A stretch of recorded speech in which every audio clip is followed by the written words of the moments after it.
So, JRU Mapua at saka Perpetual LPU. So, dalawang vlog. Pero isa lang naman ang sistema dun eh. Yung JRU dahil natalo, dikit yung laban.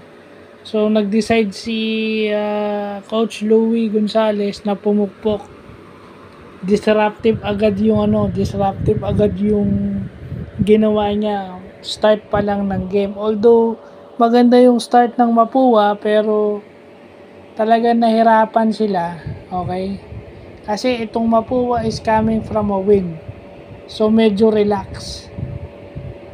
No? Kasi ang isang team, pag binigla mo ang press, minsan nagugulat yan eh. Or, in other words, pag bigla mong pressure or bigla mong iniba yung iyong depensa, bigla-bigla, kumbaga, hindi nila inaasahan, doon nawawala yung flow nila sa offense, nawawala yung ball movement, nawawala yung so yun yung ginawa nila, naligaw yung Mapua. Hindi magawa ng Mapua yung gusto nilang gawin. So kaya nanalo tong JRU. Lagay na lang natin sa ganon.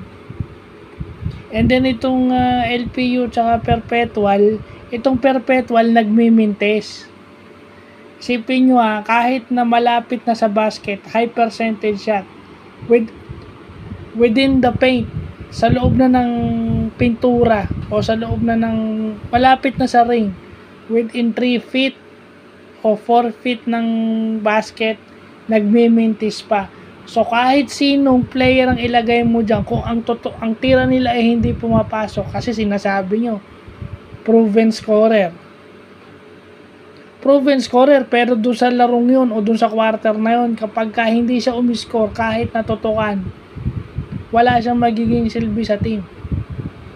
Yun ang silbi niya, umiscore. So kung nagmimintis yung tira niya, kahit tutukan or kahit sa 3 points, ang hirap kasi dito sa atin, porket alam yung shooter, akala nyo hindi tatamaan ng off night. Di ba? So yun yung nangyari sa Perpetual.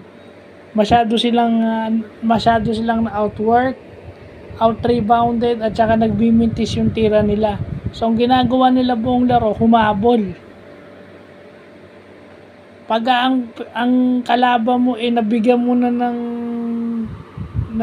na ng kumpiyansa o nabigyan mo na ng lamang, minsan hindi na nila nabibitawan yun eh. Kasi nakauna na sila.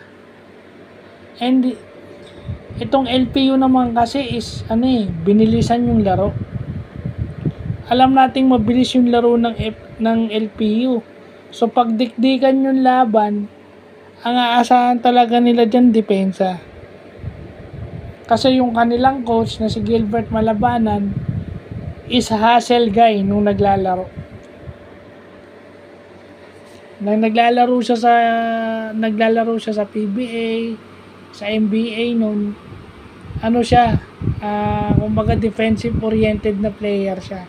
So yun yung nadadala niya ngayon sa LPU. Just like yung dating coach ng Lyceum na si Toplex Robinson.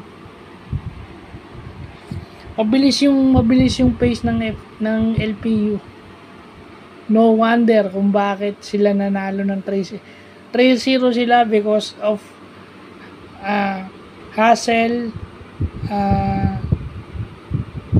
mas mabilis sila sa bola, at saka good defense and turnover points. So yun lang po.